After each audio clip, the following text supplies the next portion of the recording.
Okay, good morning. It's morning for me. I'm not sure what time it is when you're watching this. But hey, I'm going to do some of these problems that you guys asked for. This was simplifying square root expressions. And a few of you guys were struggling a little bit with this one. So let me just do a few, give you some rules, I guess, along the way. So starting with this most basic one. I say it's basic because it's all under one square root. And so what you want to do is, you got three different, I guess, types or expressions. We got regular numbers, we got variables with A, variables with B. So you're kind of seeing them as three separate entities. Now the square 81, start with a number, that's the easy one. 81 is a perfect square. So since that, basically what I'm doing is in my mind I'm looking at it like this. Square root of 81. I'm breaking it up into three different square root problems. So when you have that, if you started with this here, you could bring it back to this. So the first rule is anything that's under square root sign, you can combine all that stuff. If something's outside the square root sign, you can't just bring it into the square root. So the things that are inside the square root can be combined. And in this case, I uncombined them. I went from here to here, just kind of in my mind.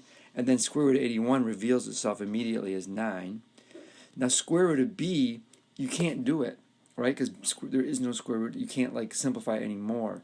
Now if it was, just on a side note, if it was like square root of b squared, then you'd be like, well that's just b.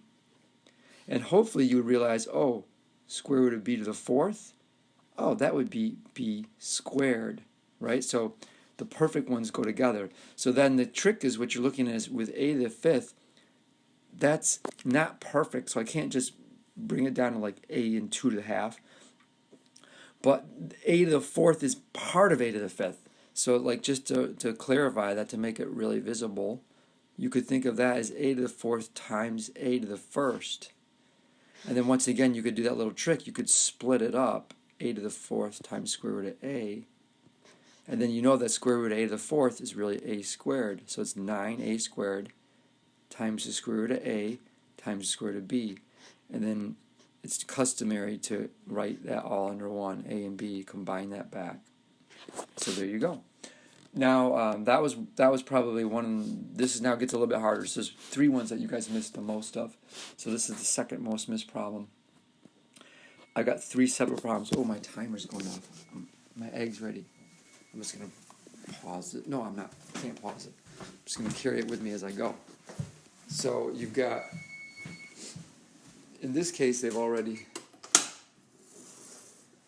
broken it out, but you could break it out even more, and you could actually want to combine it. That's what you want to do here, because you have A's and they're all three of them. And you can see right away I'm going to end up with 5 A's, because I got 1 A here, 3 A's here, and 1 A here. I shouldn't really say 3 A's, I have A to the third. And then the numbers can combine too.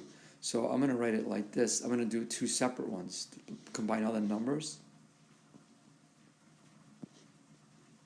And then I'm going to combine the A's. And A and A to the 3, almost put that in parentheses just so you can see it. That 3 is not very good. Because that's going to be A to the 4th times A.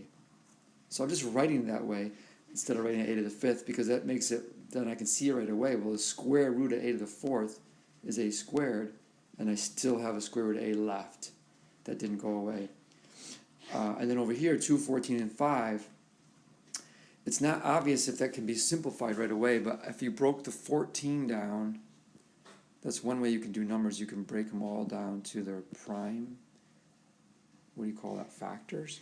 And then you can see the duplicates. So 2 and 2, that's going to become 4, so the square root of 4 is going to be 2.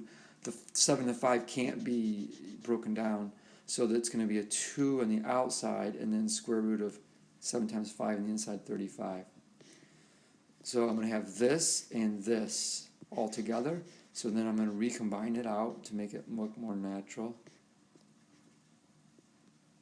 And then I have it. 2a squared and square root of 35a. So that hopefully is good. And then one more. Alright, so this one, similar, but now you've got things outside the radical sign. Isn't that what you call that? The square root sign, the radical sign. So I'm going to bring the 2 and the 3 together as 6. Now inside I have a 7 and a 14. which is 7 times 2. Great, because 7 times 2 is 14. And then I have an x squared and an x. Here's the x squared, here's the x. And so looking at that, I can see I can pull the 7s out. So it's going to be 6 times 7 times square root of 2. And I can pull in, the x squared can come out as an x. But I still have this square root of x left. So x squared of x. Basically, remember what we're saying is these two things are the same way of writing it. The square root of x third is really the same as the square root of x squared x, all square root, which is really the same as x times the square root of x. So all three of these are the same thing. But we just decided that's more simple. And then now you can combine everything together. 6 times 7 is 42. This x, and then inside you have 2x. And there you go. So hopefully now you guys can go back and do those and get them all perfect.